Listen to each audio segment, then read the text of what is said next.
Hello, hello. Welcome to the show. I'm so happy to have you here, and I am excited to introduce you to a guest with a background that may surprise you. His name is Jordan Grumet, and Jordan is a physician specializing in palliative care and hospice.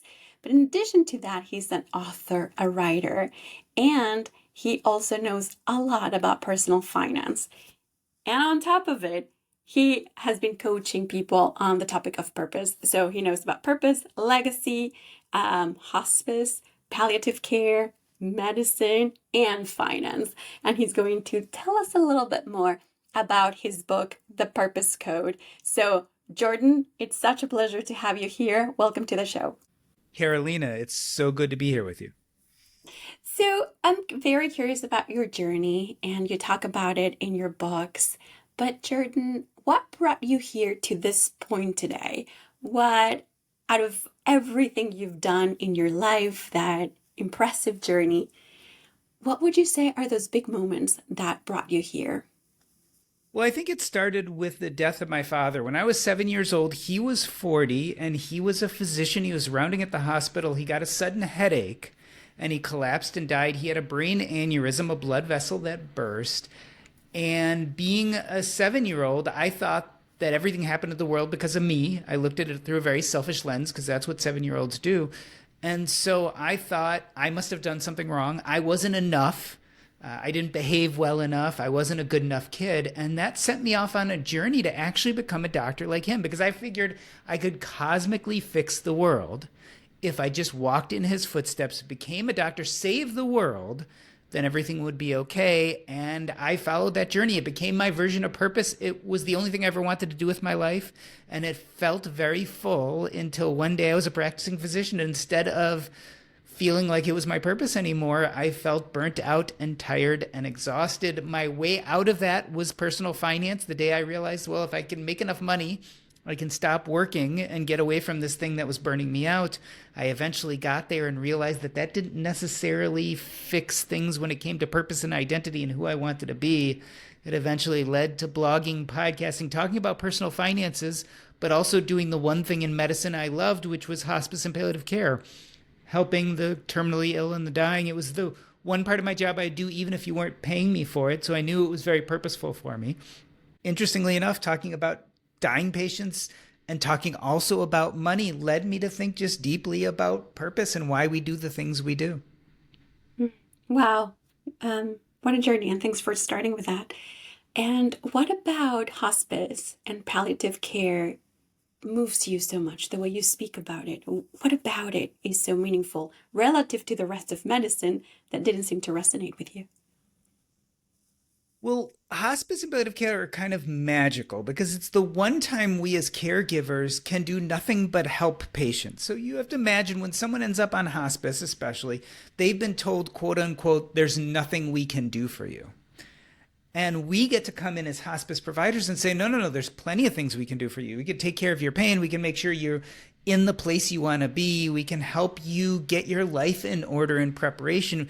In other words, we can help you live every day to its fullest until you die. And so it felt like a very powerful version of medicine, something I didn't always feel when I was doing the day-to-day practice. I was a general internist, so I was doing a lot of primary care, taking a lot of care of patients in the hospitals, and it just felt like between the paperwork and the difficult patients and the diseases we couldn't solve, I so very often felt like I wasn't making a difference. And all of a sudden I could do hospice and palliative care and feel like every patient I could help. That was one thing. The other thing that's amazing about hospice, and this has to do more with my work about finances and purpose, is when people are dying, it gives them an interesting lens on their lives. And they want to talk about the things they did and the things they didn't do and their regrets. And it's this wonderful chance to have people talk very openly and clearly about their lives. And we as the hospice caregivers get to learn from them and hear about their troubles and their triumphs and all the good and the bad. And it just gave me this unique vision of maybe what living a good life could be. The dying know very clearly that their time is limited. And I started wondering what it would feel like if the rest of us who aren't on our deathbeds could have that same clarity about what we wanted, what we didn't want, and what we regret. Maybe how could we start incorporating that into our lives now as opposed to waiting until someday when you don't have agency anymore, right? You don't have time, you don't have energy, you don't have your health. Why think about all those things then? Why couldn't we start thinking about them now? So powerful, so powerful. I don't think there is anything in life that can give us more perspective than being close to the end of our days. And as someone who has been there too, and am okay now, but going through something difficult health-wise, gosh, it's earth shattering. Something wakes up within you. It's this reminder of something we know. We always know that our days are limited, that there are, I always talk about a finite number of heartbeats. We know that. Yet, when you actually remember it with your entire body, with all of the cells in your body, when you actually internalize it, something shifts, something changes. I'm curious to know, what changes have you integrated into your life as a result of working with so many people close to their death? So in hospice, we do what's called the life review. It's a series of structured questions that help people come to terms with their lives and talk about the most important moments. So we ask them kind of, what were your biggest triumphs? What were your biggest failures? What were your biggest childhood memories? Who are the people who are important in your life? And very importantly, what are some of your regrets? And so I started thinking about how this life review could affect my life. And I started asking myself these same questions. In other words, not waiting until I was on my deathbed. And especially the regret question is big because people often come to me and they say, okay, I get it. I should be living a purposeful life. But a lot of them can't tell me what purpose really looks like. They're like, I don't know what purpose is. Well, I started using this technique of the hospice life review and specifically thinking about regrets. And if you could imagine yourself on your deathbed and saying, I really regret that I didn't have the energy, courage, or time to do whatever it is. Well, what if we could think about that 10 years, 20 years, 30 or 40 years before we die and turn that into what I call a purpose anchor, right? An inkling, a beckoning, something to start building purpose around. And so very much these questions, this openness that I was having with my hospice patients, I started to try to incorporate into my life now as opposed to waiting. And it really formed the bulwark of building a life of purpose, asking myself those important questions and starting to say, okay, purpose is probably something you don't, not something you find, it's something you build, but what do I want to start building around? And so a great example for me is book writing. I always wanted to be an author. And a bunch of years ago, I kind of realized if I was on my deathbed and I had never written a book, I would have really regretted it. So that became a purpose anchor. And then I had to build a life of purpose around it, right? I had to meet other people who wrote books. I had to eventually get an agent, find a publisher. I had to start doing things that built a life around something that was very purposeful for me. But I could have never done that. I could have never had that inkling unless I discovered the purpose anchor. And the Hospice Life Review is a good way of doing that. Thanks for that very practical example that I think all of us can do and like put into practice. And so it's not something out there, because let's talk about your book, The Purpose Code. And there you talk about the stress that can be generated with this whole idea of purpose. And I want to appreciate you for naming it and for making it so real and so relatable. As a purpose mentor myself, I encounter people all the time who have this combination of a deep longing for purpose, meaning, significance into their lives, and also deep anxiety of not being able to find purpose, right? Because we talk about the verb to find when we are speaking about purpose as if it were something you open a drawer and somehow it just like finding it at the end of a rainbow kind of treasure, and then once you get there, then everything is solved. But you talk about it in a more practical, grounded, realistic way that I really appreciated. So tell us about, what is the purpose code and what is the difference between purpose with a big P and this little purpose that's called. So the backstory is I originally wrote a book called Taking Stock, which was all about what the dying can teach us about money and life. And a big point of that book is that we should be putting purpose first and then build a financial framework around it. A lot of times we do the exact opposite, is we build this financial framework and then later say, okay, now I have some space and time, let's start thinking about purpose. I wanted to convince people to do it the opposite way. And when I went to market that book and I gave a bunch of talks and I went to conferences, people would come up to me after my talk and they'd be kind of frustrated. And they'd be like, well, you keep on telling me to find my purpose, but I don't know what my purpose is. I've been searching forever. And in fact, I don't even think there is a purpose. And so being a physician and a researcher, I went to the literature and I'm like, I know purpose is important, but yet I'm finding all this anxiety. And I found a paradox, two things that contradict each other. First and foremost, the studies are really clear. Having a sense of purpose in life is associated with health, happiness, longevity. Tons of studies. It's very clear. On the other hand, you talked about purpose anxiety. This researcher named Larissa Rainey did a number of studies where she found that up to 91% of people at some point in their life have purpose anxiety. This idea that trying to find their purpose causes frustration, anxiety, and depression. And so I was left with this big question: how can it be both? And the answer I came up with is that we probably get purpose wrong. It's probably not one thing, but two things. And there's probably a good version and a bad version. And so I call the bad version big P purpose. This is big, audacious purpose. And the reason why it's bad is it's usually very goal-oriented. And it's usually goal-oriented towards something we may or may not have agency to achieve. And so in America, we say, if you think it, you can build it. And so social media, our parent society tells us that we should dream big. We should have that 7-figure business. We should become president. We should be able to travel to the moon. Unfortunately, most people, if that's your big, audacious, goal-oriented version of purpose, you're probably not going to succeed. Only a very, very small percentage of people do. And that leaves people anxious. It's very all or nothing. And you have to be the right person at the right time, saying the right things with the right genetics and a whole lot of luck. And usually one of those things just isn't in order. I compare that to little p purpose. Little p purpose is, instead of being goal-oriented, it's process-oriented. So what we're really talking about is doing things we really love doing, things that light us up. So instead of being kind of scarcity mindset oriented, like it's this one version of success and I either reach it and everything's great or I miss it and I lose, little p purpose is very abundance oriented. Find things you like, and if you start doing something you don't like it, then find something else you like. So it's very, instead of being all or nothing, it's very all or all. But there's a fundamental shift when it comes to how we think about purpose that really relates to this big P and little p purpose. I think colloquially, most people have always defined purpose as our why. And I think when we do that, it makes it big, audacious, and scary. Like, how am I going to find out what my why is? That sounds really daunting. And I try to tell people that purpose instead is the actions we do in the present and future to light us up. And so it's much less complicated than trying to figure out our why. Our why is what I call meaning, is a whole different thing. But our purpose is just action. It's doing things that excite us and light us up. And when we break it down that way, it makes it just much easier for people.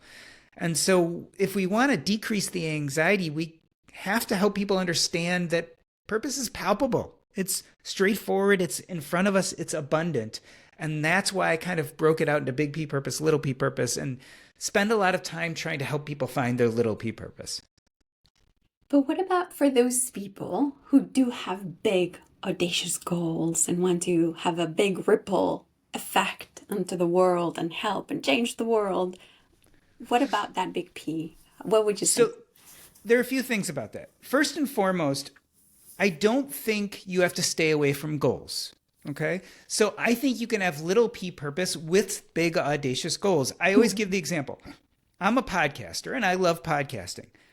Podcasting is my little p purpose. Like, I do it. I enjoy every moment of doing it. Even if I accidentally don't record the episode, the hour conversation I have with my guest is so worth it no matter what. And so it's very little p purpose because it's process oriented, not goal oriented. But I'll tell you, I'd also like to get 1 million downloads a month on my podcast. I'm nowhere near that. But that's kind of a big, audacious dream. So I can have little p purpose and have a big, audacious dream, and that can be okay. Here's where it becomes toxic and a problem. Well, let's say that I have this big, audacious dream of having 1 million downloads a month, and I only have 50,000 downloads a month. So what am I going to do? Well, I go and I study how to get more downloads. And accordingly, to do that, I'm going to have to make TikTok videos. I'm going to have to be on Instagram a few hours a day. I'm going to have to do longer Facebook posts. Guess what? I don't like doing those things. I don't enjoy the process of doing those things. Those things don't light me up. And so, where little p purpose becomes big p purpose is when you start spending your time doing things you don't like to do in service of a goal which you might or might not reach. And even if you reach that goal, let's say I'm lucky enough and I do get to 1 million downloads a month, but if I spent all my time doing things I didn't like doing, if I didn't enjoy the process, then 95% of my time was doing things I didn't like doing to reach that goal, which I'll probably be happy with for all of an hour or two.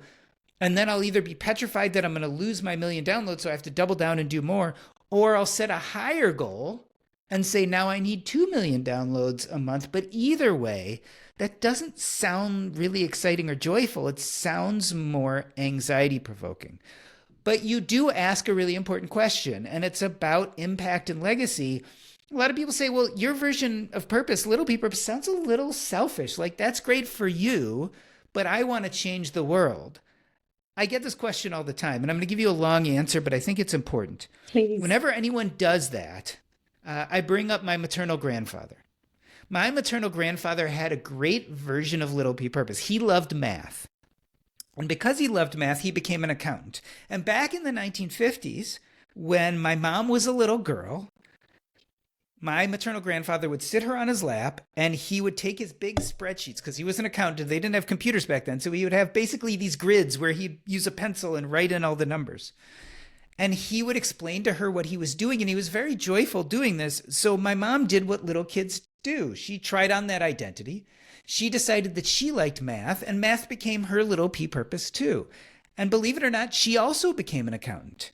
And when I was a little boy, I had a learning disability and I couldn't read. When all my friends were in their beginning readers, I was coloring in a coloring book because I couldn't keep up with everyone in class.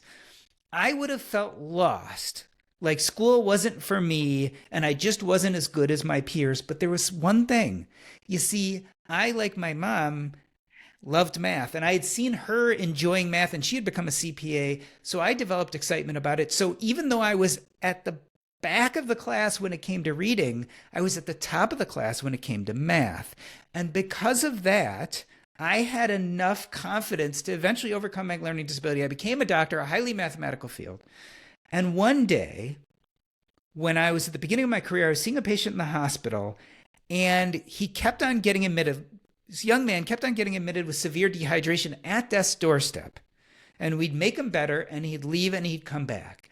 And one day I saw him, and I looked at his lab results, and I noticed a mathematical connection to his labs that no one else had seen before. And we actually diagnosed him with a rare disease, and we put him on the right medicine, and he got better right away.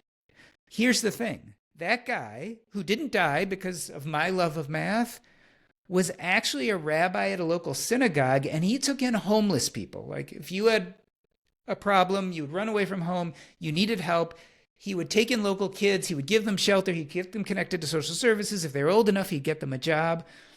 And so if we think about that, my maternal grandfather, who I never even met, he died in the 1960s. I was born in the 1970s. 60 years later, like a pebble dropped in the ocean, he created a little bit of displacement. And over the years, that little wave joined with other waves to become big and mighty at times, and then it dissipated at other times to become small. But 60 years later, that wave is still coming up on lands, on beaches, miles and miles away from where he lived, and people's lives are still being affected.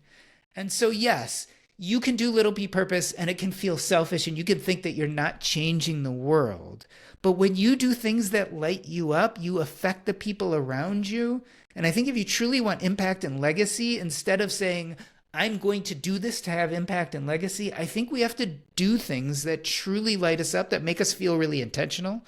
And if we do that like a moth to a flame, we're going to attract other people who are going to want to interact with us and collaborate and build.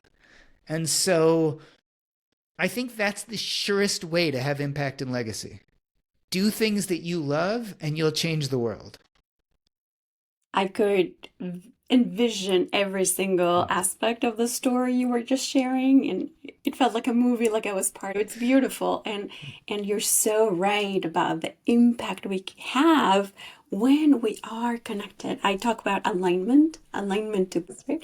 Because then it's like an immediate ripple effect that you start having in your immediate circle, but you never know where that's going to take you. Once again, I appreciate that distinction between process orientation versus goal or product or output orientation, and in a society that is so obsessed with the destination, to think about and to prioritize the journey, the process is just so important and so valuable. And you were giving the example of your podcast, and like, sure, once you get to 1 million downloads, that's going to feel amazing temporarily. It's going to be Yeah. fleeting, right? And so, yes, amazing. And then, as human beings, we have the tendency of being like, did I deserve it? Was that good enough?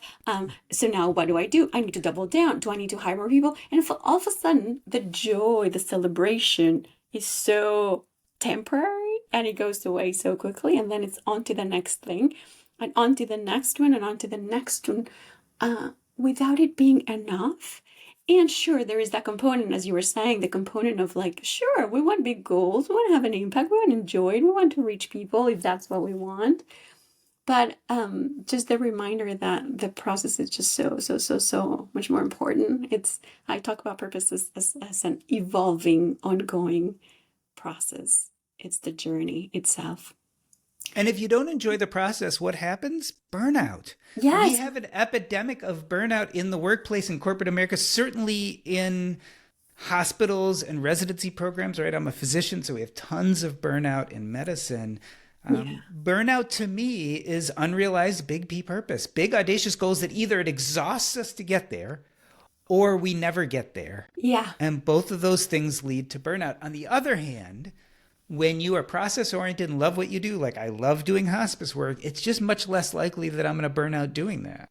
Yeah, yeah, I can immediately feel it in my body. It's lighter. It's like, oh, if I have this huge goal, if I don't get there, I'm a failure. Because it's not I failed. Immediately we personalize it into I'm a failure, or I feel a sense of emptiness because I'm not doing it, or it's so big that you know what, I'm not even going to get started because it's too huge and I can't get there. Or I'm going to keep it to myself because it's so big. I want to reap the benefit. And so you don't create community. It's just like all the aspects of continuing to see it as the destination.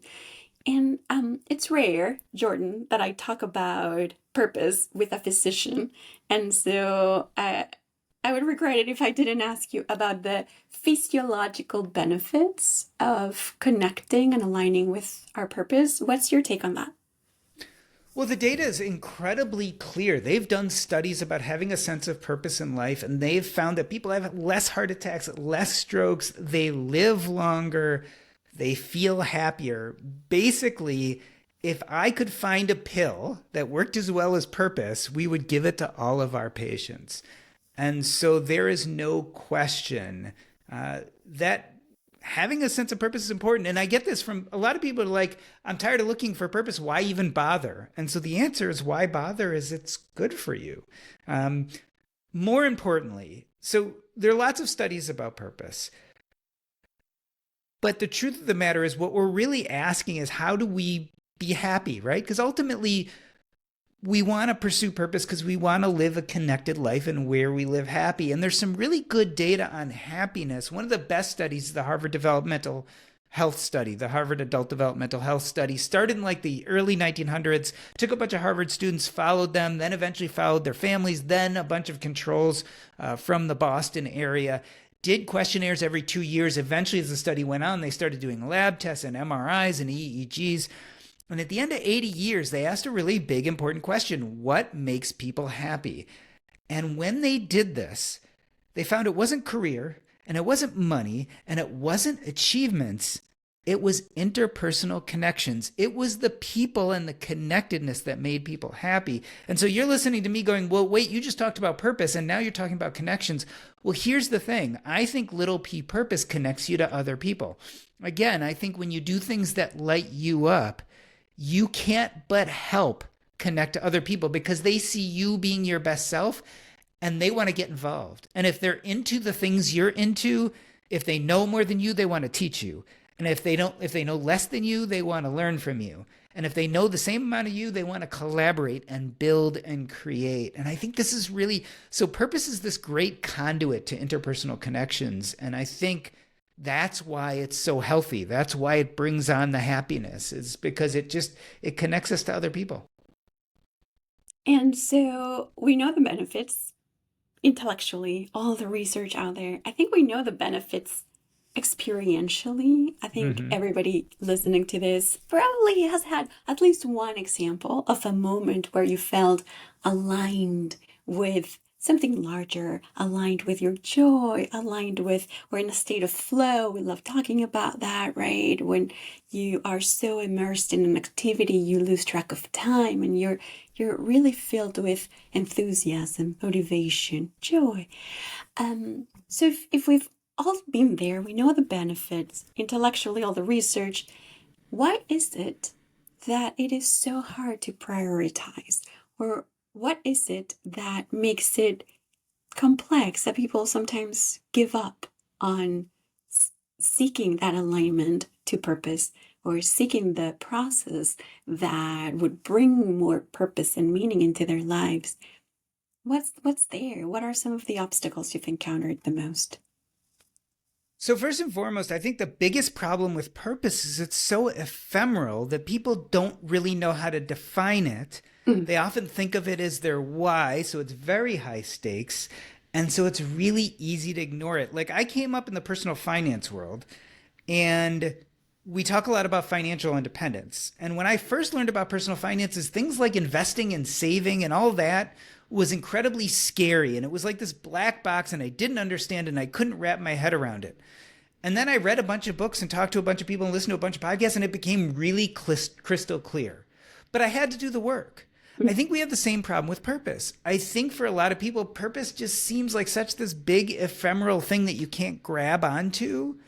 And so it's much easier to just walk away. And that's why I thought it was really important to get very clear on what little p purpose is, how we define it in our life, and how we build a life of little p purpose through these purpose anchors and action. So I think that's an issue. When I get to granularly why people have trouble with purpose, they often give me two excuses. They'll either say, I don't have enough time or I don't have enough money. Basically, purpose sounds great, but I don't have enough time or I don't have enough money. So how do I answer that? Well, the first thing is if you look at the Bureau of Labor, the Bureau of Labor Statistics does the American Time Survey every few years. And they actually find that your average American has between 4.5 and 5 hours of leisure time a day. 4.5 to 5 hours of leisure time a day. So at least your average American has plenty of time. And in fact, they did studies of people in lower and upper socioeconomic classes and found that people in lower socioeconomic classes, if anything, have slightly more time. And so if time is your excuse, it's probably not a very good excuse.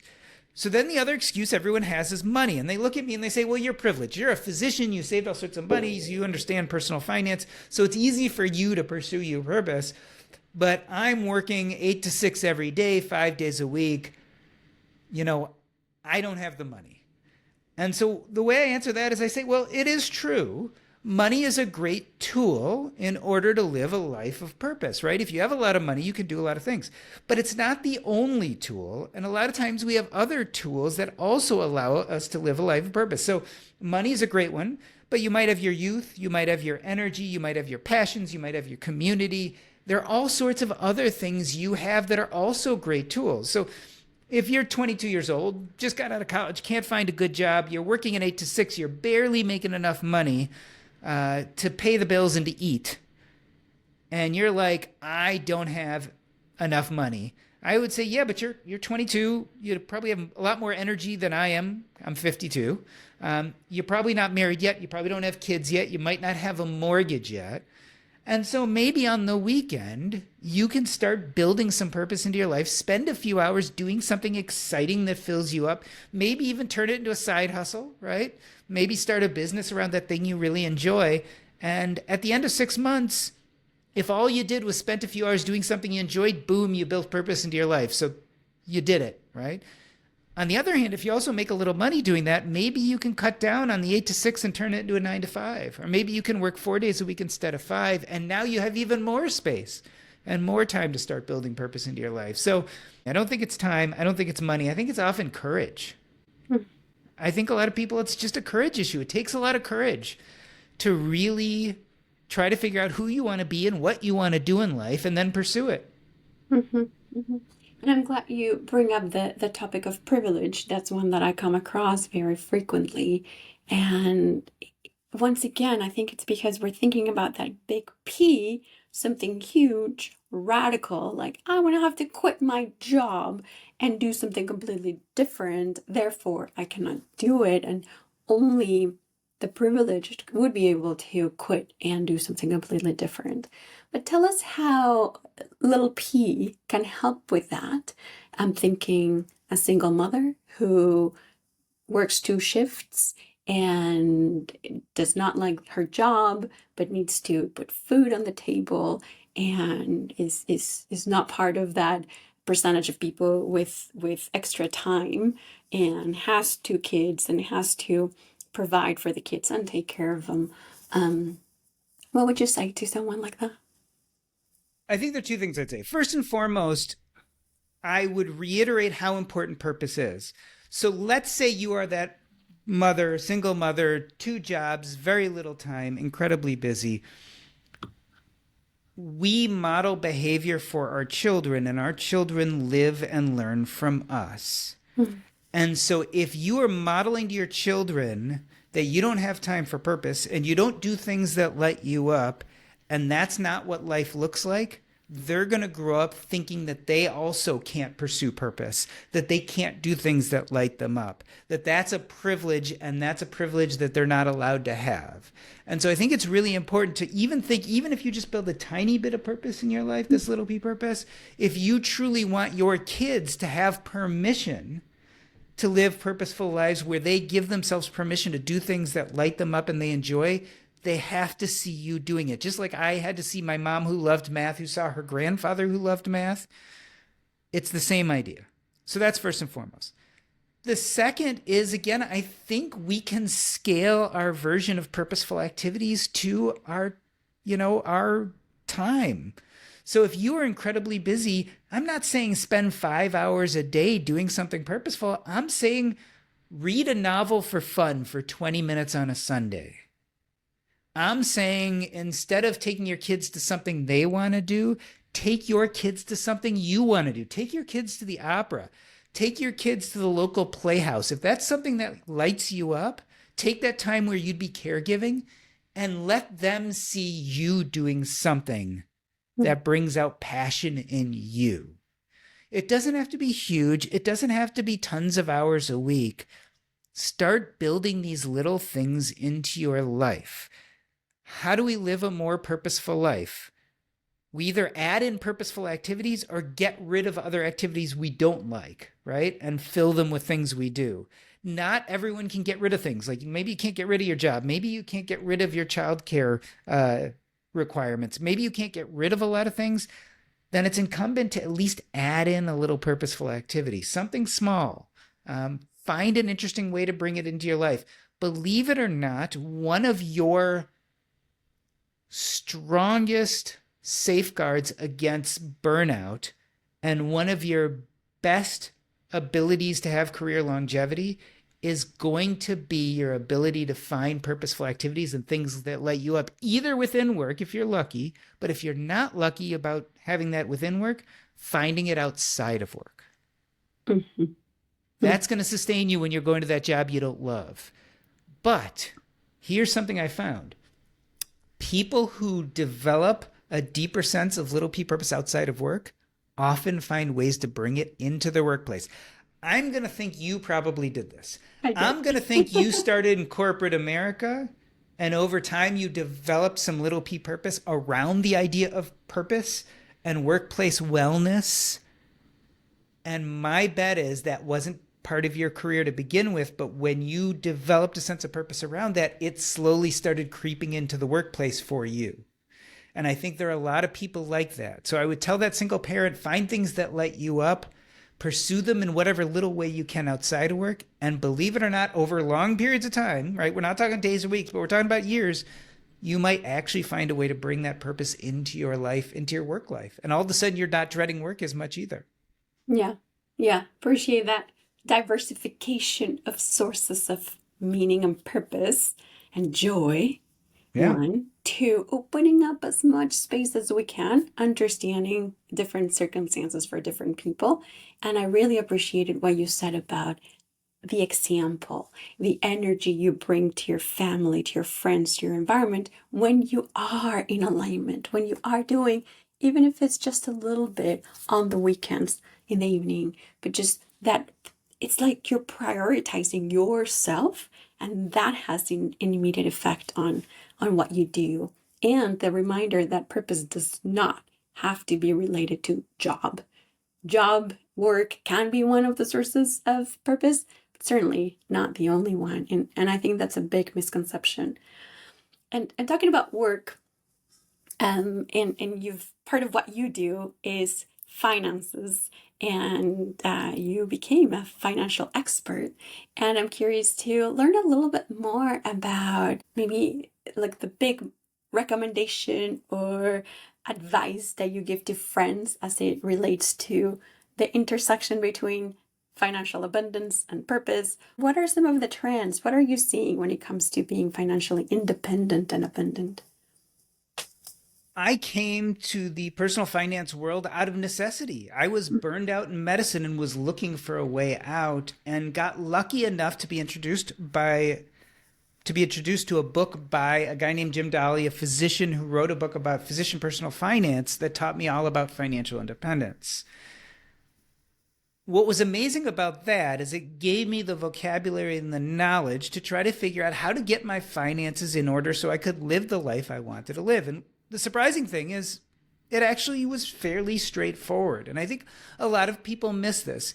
Your finances are much more straightforward than you think. Basically, it's earn money, spend money, try to create a gap between the earnings and the spendings, and then take the extra and invest it.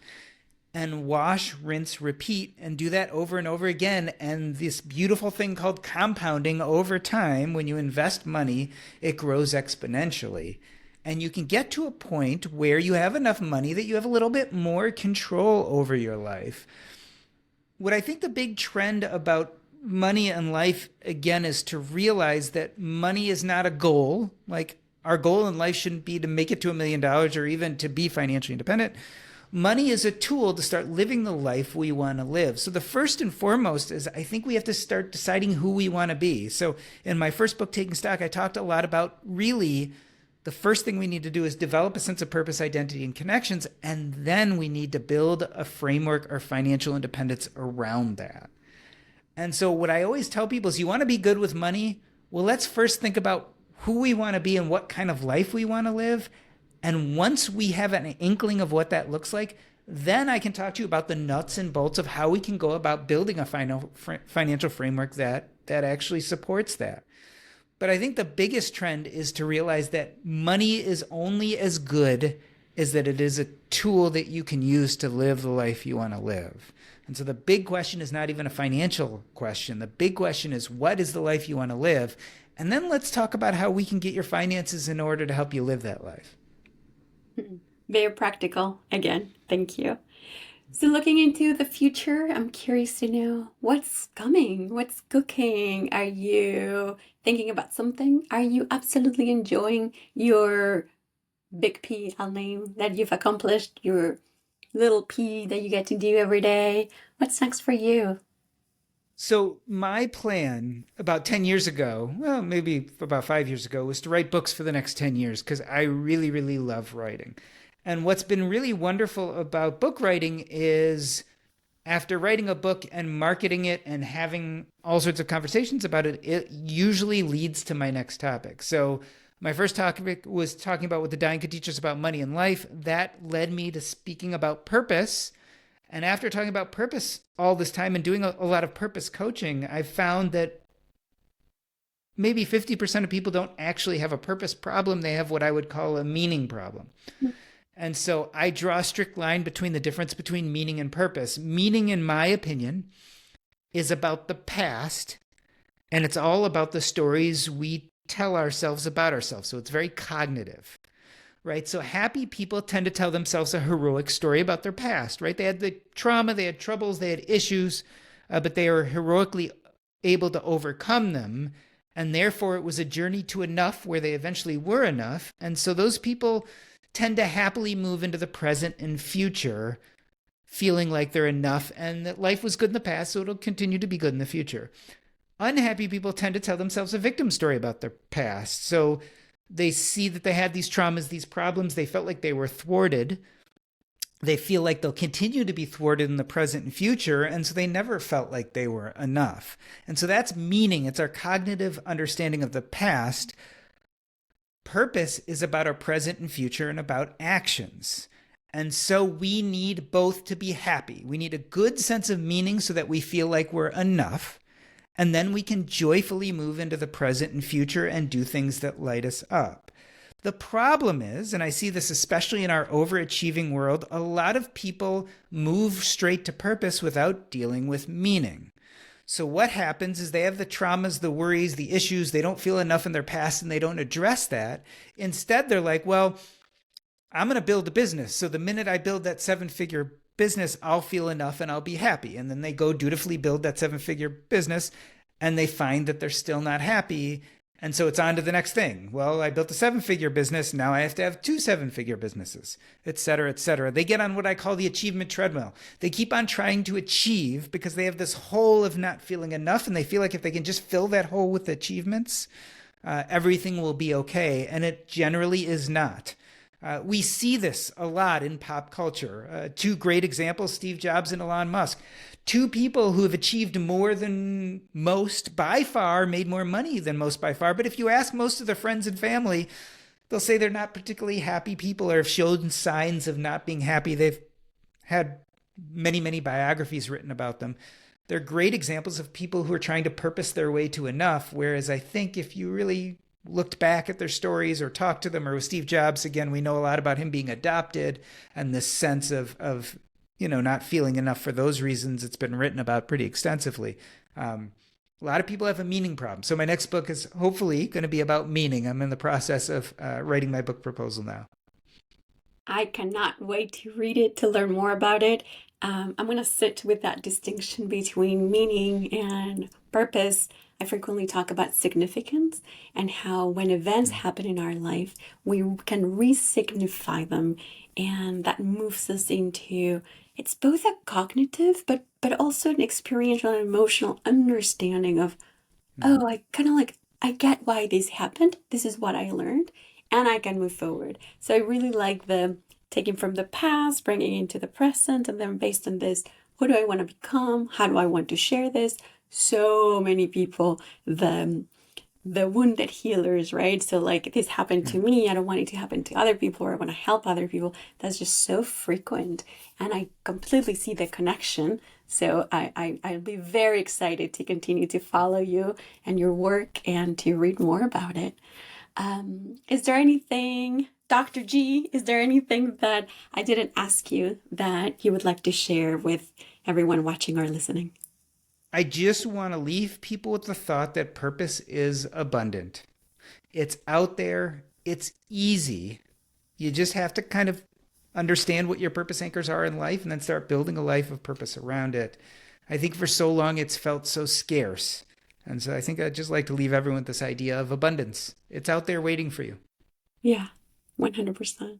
Well, thank you. Thank you so much for opening up this space, for everything you shared, all those pearls of wisdom. We're definitely receiving so much from you. So thank you so much. And I look forward to staying connected. Thank you for having me on the show.